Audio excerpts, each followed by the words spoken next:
Welcome into PressBox Live. I'm Stan the Fan Charles of PressBox and PressBoxOnline.com. And before we introduce my co-hosts and our guests tonight, I want to remind you that this Zoom is brought to you by the Costas Inn over there at 4100 North Point Boulevard. Everybody knows that the Costas Inn is a great place to go sit down and grab your food and sit it in the restaurant, eat it at the bar, in the restaurant, crabs, crab cakes, crab soup, steaks, you name it. But now they've really stepped up their game after the pandemic, during the pandemic, and afterwards, with becoming the leading carryout place throughout Baltimore. The Costas Inn, 410-477-1975, the Costas Inn. Ross Grimsley is my co-host, and Ross, I'm going to let you introduce and throw the first question to our guest. Yeah, absolutely. Obviously, if you see him, you know who he is, Ken Singleton. Kenny, thanks for being with us, buddy. Always a pleasure. Get your insight on a few things tonight. Well, I'm looking forward to it. Anytime I get a chance to talk to you and Stan, I always have a good time, and we cover a lot of subjects that are pertinent to what's going on in sports, and not only baseball, but some of the other sports as well. Right. Well, did you watch the Masters? Oh my God. He's the real deal. I mean, he's been doing nothing but winning, and he won by quite a few strokes, about 3 strokes or whatever. I know that he did. Yeah. Cameron Smith kind of went down the tubes a little bit at the end, but I just think this guy right now, he's number 1 in the world. There's a good reason. He just wins about every other tournament. Right. He's right now. He's on a David Duval like run. Remember when Duval won like about 7 or 8 tournaments out of 10 or something like that? Yeah, hopefully he has a longer stretch of than Duval had. I mean, Duval was good he was like him, and he was here and then he was gone. Yeah. Singy, I know the season started. Baseball season started already. I know you are retired. I'm sure you've watched some games. Do you miss the broadcasting any at all? No, not really, Ross, and I'll tell you why. I kind of miss the people I work with. I mean, right. They're great people at Yes who are all at the top of their game.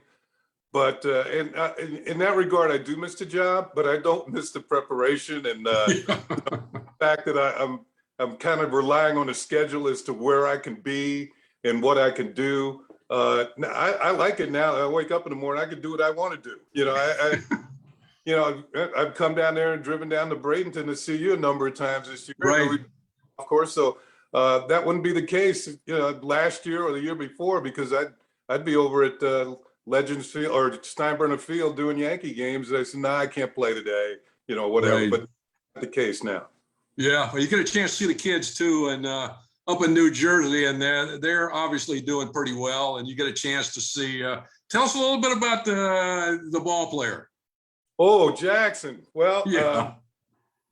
They just played in a tournament this weekend, and they won 2 out of 3. They got knocked out on the last day. Now, this is your grandchild? Yeah, it's my grandson. He's 12 years old. He plays in 12U or 12 and under. And he went 3 for 4 over the weekend. He didn't pitch this weekend, though. I was kind of disappointed in that. He plays on 3 different teams. So there's the town team, Haddonfield, New Jersey. There's a combat team that he plays for that Justin manages, and there's a travel team that Justin also manages. That's his dad, my son. So he's on 3 teams. The town team, I would say, of the 3, that's the one less priority. And he did pitch in that one, and he threw 3 innings and struck out 9 guys. So. Yeah, so he's got pretty good stuff, and I know he went 2 for 3 in that game too. So I think he's been up like 9 times so far. It's early yet. He's had 7 hits, so he's doing okay. So, do you control yourself at the games when you go? Are you like me when we went to see Justin play St. Paul's? I lose control. I'm not, Ross. No, I'm not like. We would go see my son Justin play basketball when he was at St. Paul's, and Ross is yelling at the coach from the stands. And I'm trying to calm Ross down. Ross, don't worry. He'll get his Even points. my son. Yeah. Hey, so we know the name when we hear about it later on. Is it Jackson Singleton? Yeah, Jaxson, Jackson. Okay, Jackson. Sure. Hey, speaking of young players, Uh-huh. Kenny, and I do want to ask you some questions about opening day memories and all that, but there's a player for the Cleveland Indians. I don't know how close you're following it right now. This kid, Stephen Kwan, Yeah. he's played I think he's played 5 games, including today. He's hitting over 700, and they say he has not swung and missed at a pitch yet. He's walked about 6 times. Uh-huh. As somebody who I had great respect for their on base percentage, boy, how is that possible? Yeah, somebody's got to tell this kid there's no higher league than this one. Yeah. He's playing about as well as he could break in. I saw some highlights of him, and you're right. He doesn't have that big a swing, but he doesn't miss. He puts the ball in play. He has a good eye. And once the umpires, Ross will tell you this, once the umpires realize you have a pretty good eye, then as a hitter, you start getting the close calls. You get the advantage. Then he'll hit even more. I just think that I'd never heard of him until now. I didn't hear of him in spring training. Cleveland must have known what they had because he made the team. And there's a writer for The Athletic, the new, the website, theathletic.com, bought by the New York Times, by the way. And their analytic writer, Enos Saras, wrote something about him about 10 days ago. And he said, I'm not flat out predicting he's going to win Rookie of the Year, but it wouldn't shock me at all. And that's up against Bobby Witt, Adley Rutschman, and Julio Rodriguez. Yeah, Rodriguez has gotten off to somewhat of a tough start. I think he's like 1 for 12 with 6 or 7 strikeouts. Yeah. He's sort of like doing the opposite of Kwan. So I think that over a period of time, it's very rare for somebody to break in like this. I mean, you can be okay, but you're usually not off the charts. And more often than not, you kind of struggle at the beginning until you get your feet wet and start getting the feel for what's going on at the big league level. So I commend this young man for the way he's gotten off and started. But like everybody, Stan and Ross, you know it, but he's going to struggle. They're looking at video and they're going to start trying to figure out how to get him out. How deep can those struggles be, Ken? Because you must have struggled when you first came up with the Mets, right? Did you play in the majors with the Mets? Yeah, I did. Okay. And I went 11. I thought I was headed back to the minor leagues. I got a base hit in Montreal off of Steve Renko, and the next time up I hit a home run. And so then I was kind of on my way. But I at first I didn't think I was ever going to get a hit. And I just got called up from the minor leagues, and I was leading the league in home runs, batting average, and I was 1 off the league lead and runs batted in. So I was having a triple crown type of year at AAA. And my first game in the big leagues, I remember I played the second game of a doubleheader at Wrigley Field, and Gil Hodges was the manager of the Mets, and he batted me 3rd. And that usually doesn't happen either. So I got up in the first inning. My knees were knocking. Ask Ross, when he threw that first pitch in the big leagues, you're nervous. So, and I was just happy I grounded out to second. I was happy I hit the ball and didn't totally. You ran to the right base. Yeah, I ran down to first. I was out, took it 0 for 4. Faced Fergie Jenkins the next day, went 0 for 4 again. So and then I went to Montreal and I went over my first 3 there, and I thought, oh man, this is it. I'm welcome to the big leagues. Yeah. Remember, we don't have to go minors, which is good. Kenny, we don't have to go any further than your former teammate and Ross's friend, Cal Ripken Jr.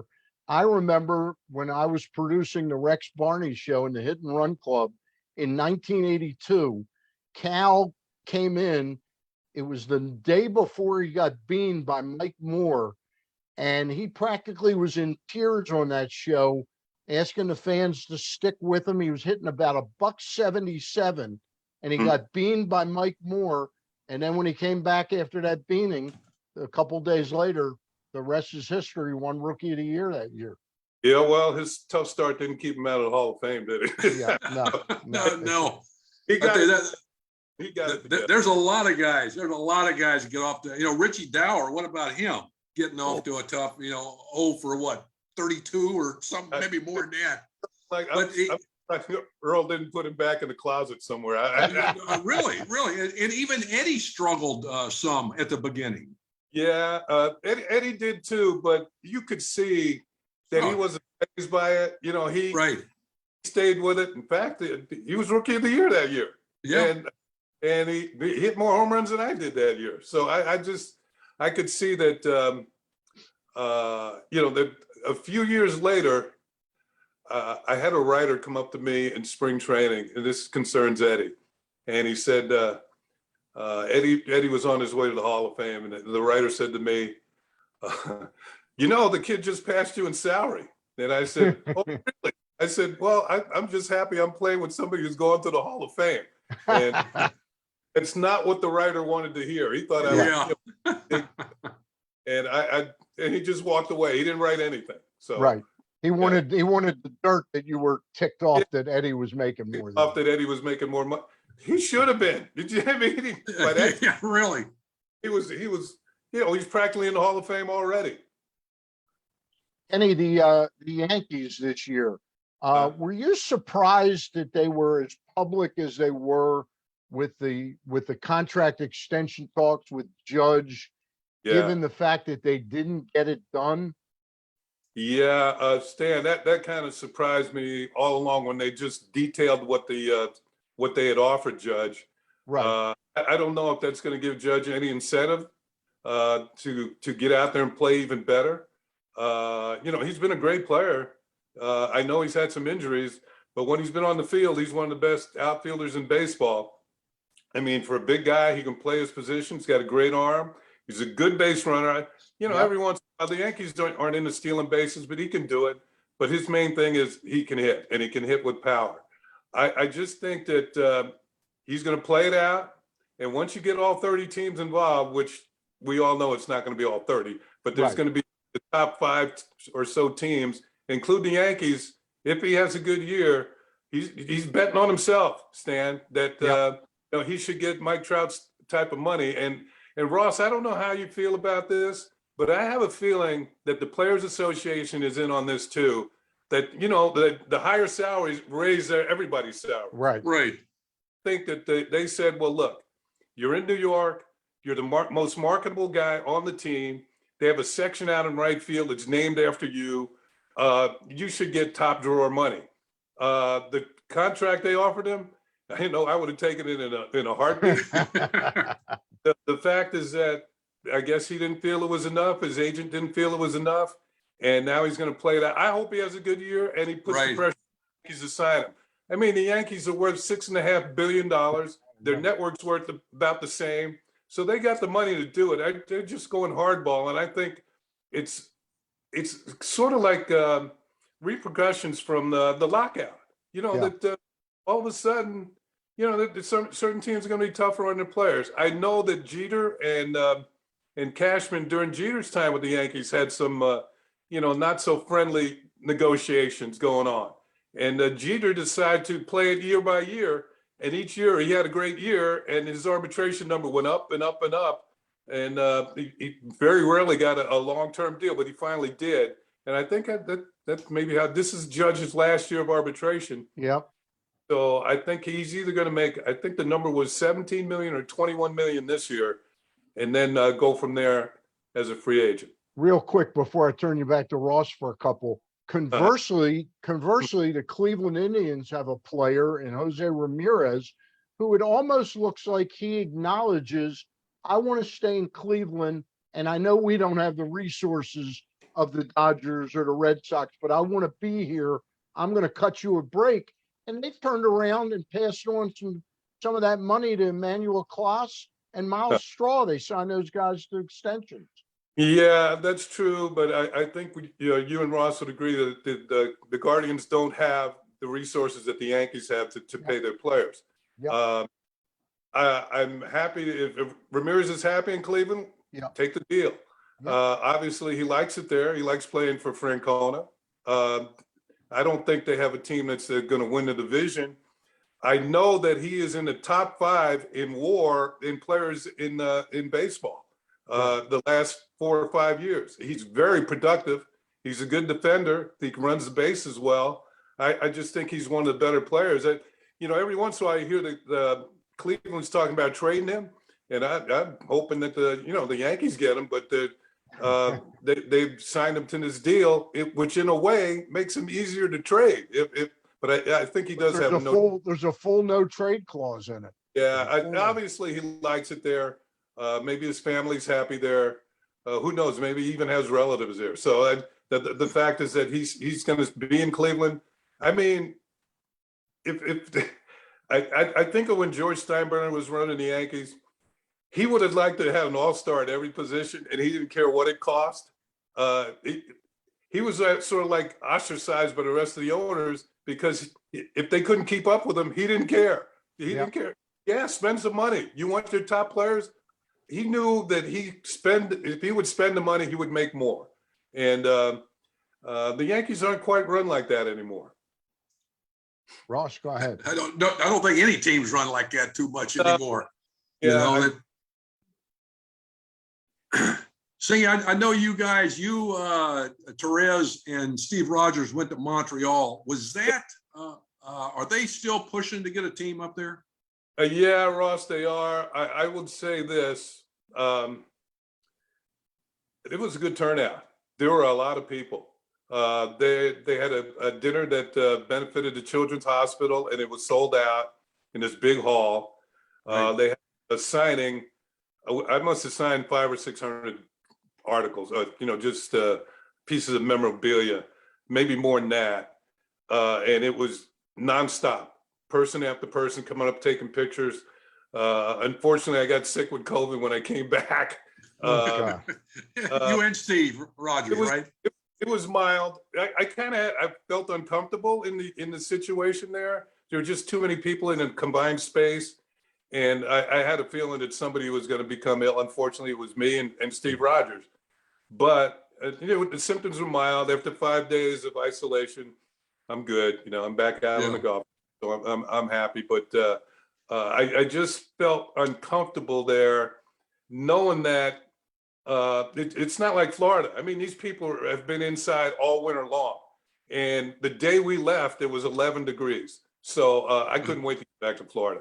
Right. And just I could see it happening, and the situations I tried to avoid all went on, and we tried to avoid to be, and I it's okay,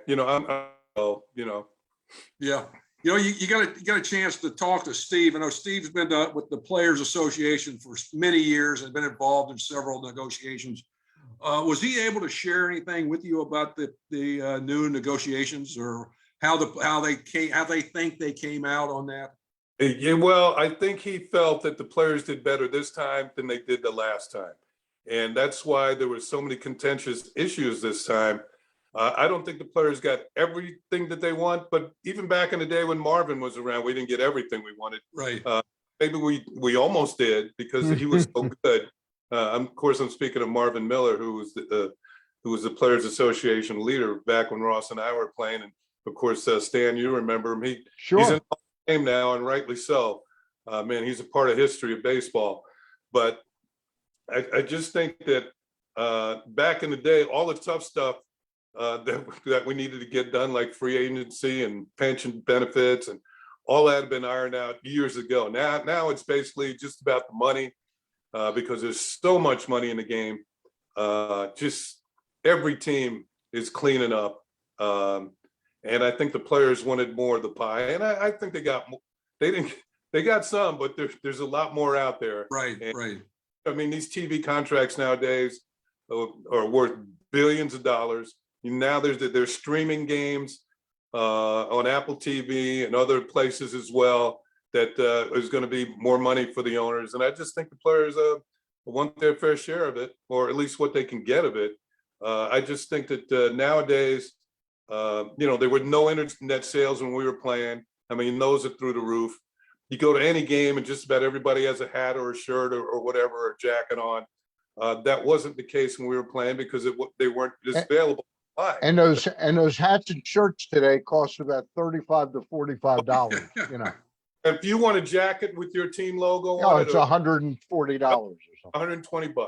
Yeah. And if you want to watch nowadays, unlike in other days gone by, you can watch any game at any time, anywhere, except for the blackout rules. And you pay what, $139, and they have sold millions of those packages, and it's just more money for the owners, and the players want their share of it. So in fact, I was talking to Michael Kay, who was my broadcast partner. This wasn't this year, but a couple of years ago, and he was telling me that these packages, TV packages, where you can get any game, the MLB package, Yeah.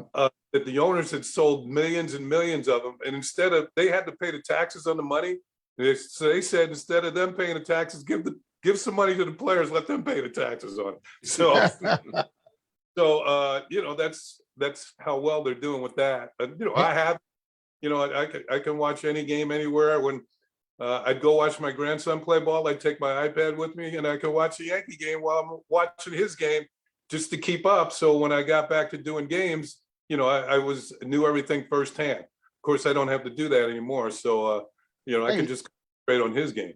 Hey, must have been reading my mind when you mentioned Michael Kay. Yeah. I'm wondering if you've seen the new Sunday night thing. It's only aired one time. They did it last night. It's taking off on the Manning brothers sitting and talking football during a game on ESPN2. It's called K-Rod. It's with Michael Kay and Alex Rodriguez. Did you see it last night? I watched some of it. Even the Manning cast, it's taken me a little bit time to warm up. Maybe I'm more of a conventional sports way I watch sports. But I watched the ESPN night with Ravitch and David Cohn, Eddie Perez. I'm a big fan of David Cohn. I worked with him for years. Coney knows his stuff. He's particularly pitching. He is up on all the modern metrics and the way they quantify players nowadays. And to watch A-Rod, I know they had guests on. They had Big Poppy. They had Bob Kendrick from the Negro League Museum on, who I thought segment with Jackie Robinson Day coming up pretty soon here. So I watched a little bit of that, but I was I must admit, Stan, I was going back and forth, and I must have watched more of the conventional style of doing the game. I think that the real test for K-Rod, Michael Kay and Alex Rodriguez, will come when there's not a Yankee game on, when they're doing a game other than the Yankees. Right. Both of them know the Yankees. Of course, Michael's the #1 broadcaster on Yes. If you're looking for a face of the network, it's him. So he knows the Yankees kind of backwards and forwards. So I think the true test for them is when they do a game that the Yankees aren't involved in. Another question about New York, because you've been up there a long time. You were up there when the boss was there and he passed away, and you've been there since. Well, how do you think the Yankees are taking to the Mets really coming out and just blowing away the free agent market this year and raising the ante in the battle for New York? Yeah, it's like Steve Cohen has become the new George Steinbrenner. Yeah, he is obviously the richest owner. I mean, he by far. He by far he's the richest. So he bought the Mets with pocket change, and so now Stan, I think Ross, and you both agree with me. When a new owner comes in, he's trying to make a splash with the fans, and we are going to try and win here. And since I've got the most money, it doesn't matter who we get. I'm just going to go out and get them. If the other owners don't like it, tough. And that's why they the rest of the owners didn't want the salary tax to go up. They wanted it to stay down because they wanted this guy to pay taxes, but he doesn't care. They're already over the limit, and now that it's already over, why not just keep going? I will tell you this: I think before the end of the year, the Mets will have the first $300 million payroll, and before the end of the year is over, they're up at 290 now, but they're going to pick up somebody during the year. So, Yeah, I think that'll happen. Kenny, are you at all optimistic that Jacob deGrom can come back and really be what he was prior to these two injuries last year and now this stress reaction in his shoulder?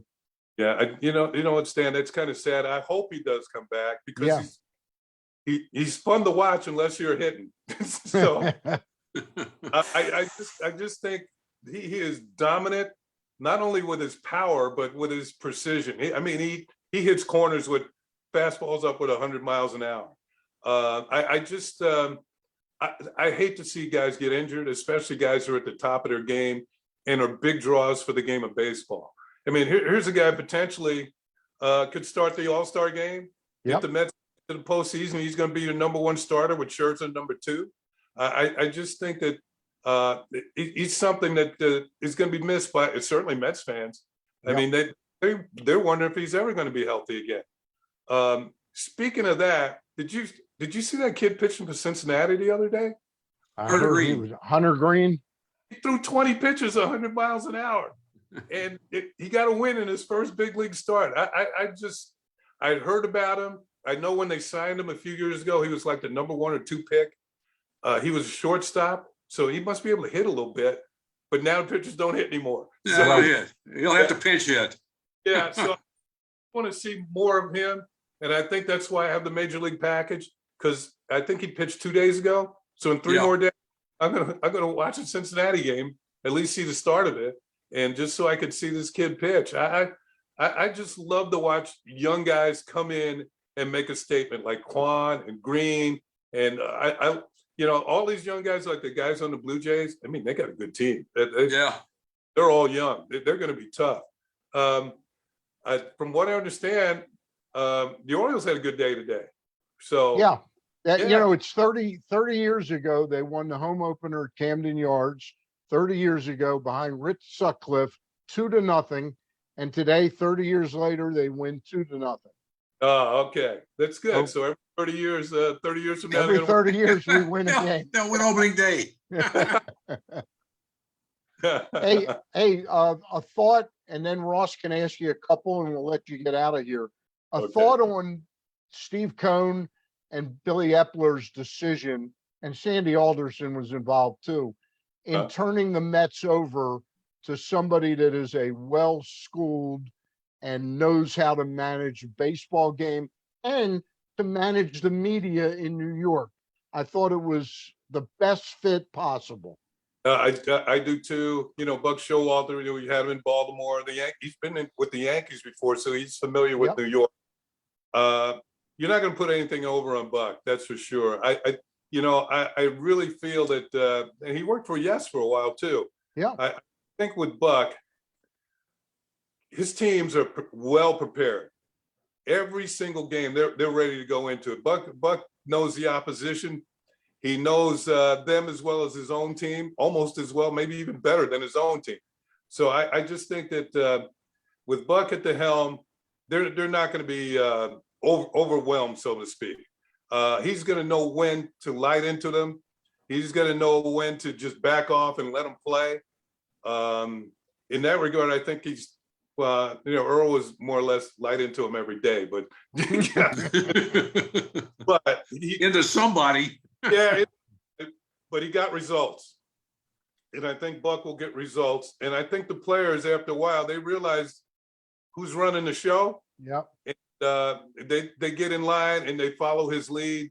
And if you start to win, winning becomes contagious, and you really believe, and this is why I love playing for the Orioles back in the day, we really believe we're going to win every single day. Yeah. And we came to the ballpark, and if we did lose a game, we'll figure that's a mistake. We'll fix it tomorrow because we got a good pitcher going the next day. If you got Palmer or McGregor or Flanagan or Dennis Martinez, you got a pretty good guy on the hill. So I just think that with the Mets, they'll figure out a way. They've got a good lineup, and Buck's a good manager. I just think that the National League East is pretty tough, though. I mean, it's a pretty tough division. Even the Marlins can give you a hard time because they got some good pitchers. So I think it's going to be a fun year. What you described is how a jockey rides a horse. Sometimes you have to go to the whip, Sometimes you just let them run loose, but managing a baseball team is not dissimilar to managing a wild racehorse. There's all moving parts and, so. Not every Ross- man, not every manager has secretariat, so. Yep, that's right. That's right, baby. No, he has a few nags. Yeah, Ross, a couple more and then we'll let Singy get out of here. Real quick, I'm going to go over a few things, the basic agreement that they got. The competitive balance tax, that was our revenue sharing. That was so the smaller market teams would get some of the money to go towards the salaries. Obviously, that's not happening. What's your thoughts on that? Yeah, I know that certain teams are still doing what the Players Association didn't want them to do, and that's cutting salaries. The Oakland A's got rid of all their players, the cut payroll. I really think that team is on the precipice of moving out of Oakland. I just have the feeling that if they already voted them some money for a new ballpark, and they're still not saying they want to take it. They still might want to go to Vegas. And when you see a team, I saw this happen when I was doing Expos games. They got rid of all their players, and eventually the team moved. Hopefully, Oakland has kind of supported that team over the years. They got a crappy stadium. Yeah. As far as even the Orioles, their payroll is down. They've got to get back if they want to be competitive in the American League East. They got to spend some money and get some players. I know they got some decent minor league players, but not everybody's going to be like Quan or jump right in there. Yeah, it takes a little while to develop these guys. Meanwhile, you got the Blue Jays and the Blue Jays, the Yankees and the Red Sox and the Rays. I think I mentioned this to you guys before. The key to winning the American League East is the team that plays the best against the Orioles. Last year it was the Rays. They went 18-1. Right. Not counting 2020 because it was a short year, but 2019, I think the Yankees were 17-2 or 16-3, and they won the division.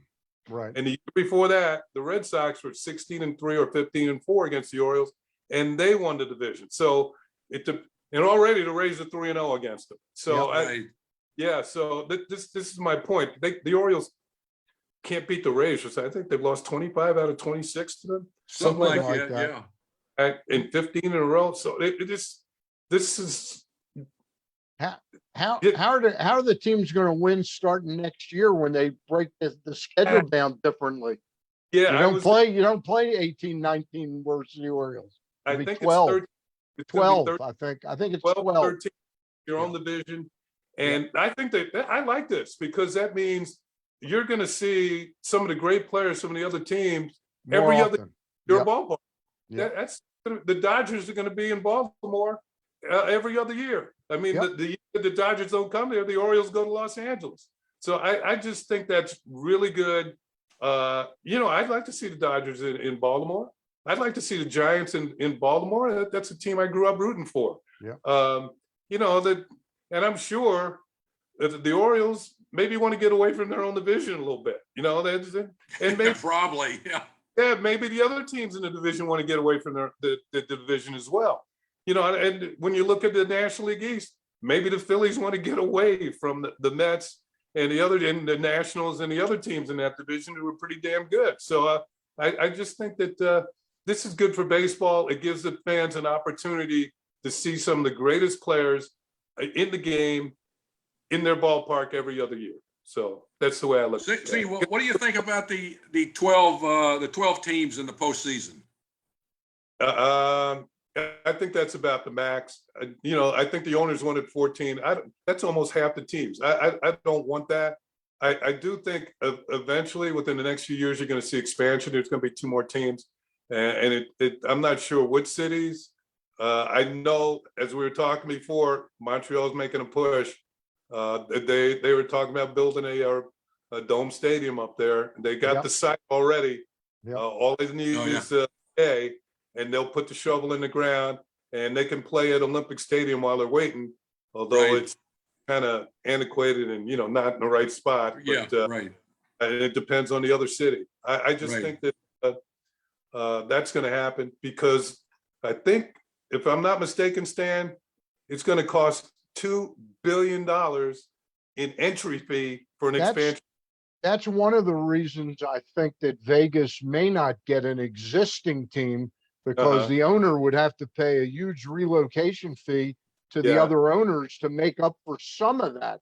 But why give John Fisher, who's a billionaire, Yeah. this prime market in Las Vegas? So I think they'll still work things out in Oakland. Okay. But They do. I think Montreal and Vegas are the prime targets. You got Charles Bronfman's son up in Vegas, up in Montreal, and Yeah. he's loaded. Yeah. Yeah. I think, over the years, I've worked with a lot of people in the Bay Area when we did games against the Giants in San Francisco, and people in Oakland more. Of course, the Yankees in the American League, he went to Oakland a lot. And, I like doing the West Coast games. I'd hate to see, for those people who work those telecasts, the local people, I'd hate to see them lose their jobs. Right. Or lose half of their jobs, because some of them work the Giants games as well. But the fact is that that means your city's not a big league city anymore. They've already lost the Warriors over to San Francisco, and they've lost the Raiders to Las Vegas. So, then now you're going to lose another major sport, and that's not good for your town. Well, one last question, Singy. But baseball being involved with betting, Yeah. the betting venues. What are your thoughts on that? That's another source of revenue for them. Exactly. We don't know how much money they're making off of it. I can tell you, it's a pretty penny that they're really cleaning up here. I just hope that nothing happens. That somebody's getting involved with gambling or whatever. Or I just hope that doesn't happen. I think we're all old enough to remember when Willie Mays and Mickey Mantle decided to be. They got suspended by Bowie Kuhn for shaking hands at casinos. What, are they going to suspend all of baseball now? No, because these betting sites are paying big time money. Now, you watch any broadcast, or especially the Yankee ones, just about every other ad is for a betting service. So even on the pre and post game shows, they're paying big money to be on the Yankee games. So I just think that the times have changed. Really. That's for sure. So wow. I would have said never. I'll tell you what, ESPN2 might have K-Rod, but every once in a while on this show, we have Ken Ross. That's what we've got, Ken Ross. Hey, Kenny, many thanks for joining us. I know we come to you every couple months, and we appreciate your time spent with us. It is my pleasure. Hey, Ross, we'll see you in a couple of months in Baltimore at my tournament, okay? You got it, buddy. You got it. Right. Let me know if we can. Do you want to plug that real quick, Kenny? Yeah, sure. Of course, as you know, Stan, it's for the Cool Kids campaign. Yep. Kids and their families who are dealing with cancer issues. Every service that Cool Kids does for these families is free. So they give them rides to their treatments. They have tutoring for them. They have nights where the parents can go out and the kids can go to the clubhouse. They have parties like Christmas parties, Halloween parties for the kids who are dealing with cancer. So just a lot. They have a newsletter that they send out, gift baskets that they send out. And Ross over the years has been kind enough to come up and play in our tournament and help us out. He and his wife Bert have just been a godsend. And we miss him in Baltimore, but I know he's warm in Florida, so we're good. And Yes, sir. Is the event just a golf tournament, or it's a golf tournament and a dinner? Yeah, there's a dinner involved. We usually have a pairings party. I don't think we're going to have the pairings party this year, but usually we have a crab feast. A lot of people that come from around the country. We have a lot of my former teammates, including Ross, and a lot of actors and singers and directors and producers. They come and play, and some of them don't know how to open crabs. They don't know how to do it. So I sit them next to a local person who can show them. Right. My cousin came from Chicago a couple of years ago, and he had no idea how to, crack open a crab. So I've sat him next to my youngest son, who can eat 10 of them in a minute. So Hey, I know we're getting off on a sidetrack here. Your cousin, I know, you're very close to your cousin, is Doc Rivers. Are they going to handle Toronto in the first round? That's a good matchup. It's a 4-5, I believe. Yeah. So that's tough. Yeah, Toronto's not an easy team to beat. So this is going to be a good matchup. Real good matchup. Yeah. Yeah, I think Embiid's going to have a big series. So same with Harden. One thing that's bad for them to go to Toronto, and there are several players in the major leagues that fall in this category. They're not vaccinated yet. Right, right. You cannot go into Canada if you're not vaccinated.